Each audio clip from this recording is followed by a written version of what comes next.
Ibihe byiza abakunzi ba Iwacu TV, wowe wakanze subscribe nawe utari wakanda subscribe ukigiye ukande subscribe. Ndagira ngo abo umwami yahaye amata nibo rwose bamwambitse inshwabari.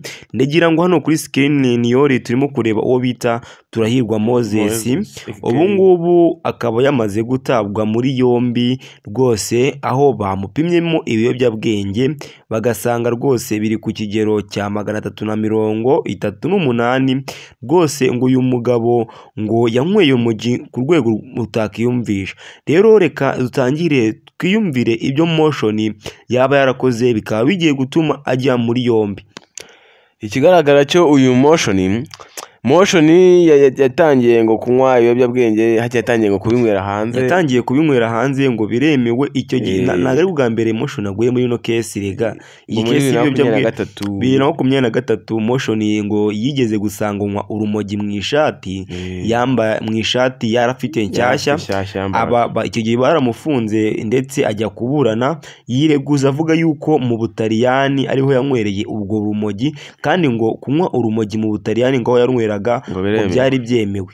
Ariko uyu Moses Turahirwa, bitewe n'ukuntu mu minsi ishize ejo bundi mu bihe byo kwibuka, ndagira ngo ari post zagiye zicacara ku mbuga nkoranyambaga avuga ukuntu yanga perezida ndetse n'inkotanyi n'igihugu muri rusange, ndetse ngo u Rwanda ngo cyangwa perezida cyangwa inkotanyi ngo nyuma gato yuko jenoside ngirangiye ngo yafashe ngo inkotanyi zafashe umubyeyi we ngo ziramufunga ngo zimurenganya, ngo niyo mpamvu ngo nicyo kintu ngo ashingiraho n'umugabo bita Turahirwa Moses ngo yanga inkotanyi. Ariko numvishe ko ndi wabo ise abihakana avuga ko ibyo bintu ngo atari byo. Ise yihakana ibintu byo kuba ngo yaba yarigishije abana urwango ndetse n'ivangura n'amacakubiri. Se ibyo ngibyo yarabihakanye.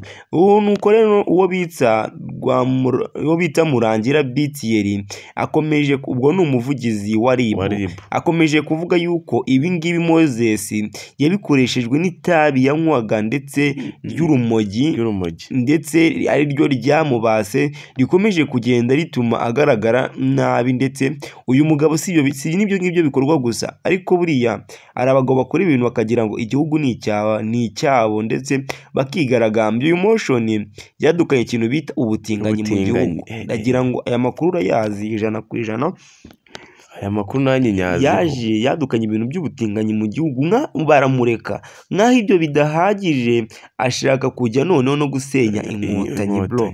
Ubundi ari ibintu muri icyo gihugu wavuga n'ibyo utavuga, ari ibintu nimba ufite amacakubiri yagumane mu mutima wawe, ndetse n'umwana wawe ntazigera amenya ko ayo macakubiri cyangwa iryo vangura rikubamo. Rega sina ngombwa ngo ayo macakubiri akubemo, ahubwo we yirinde.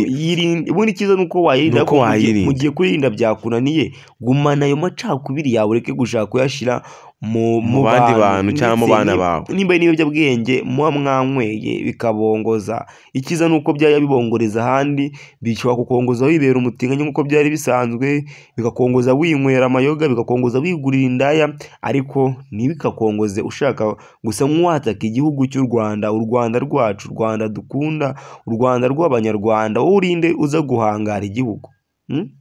Rero Motion nafungwe rwose, ndetse nkomeje no gushimira leta y'u Rwanda ikomeza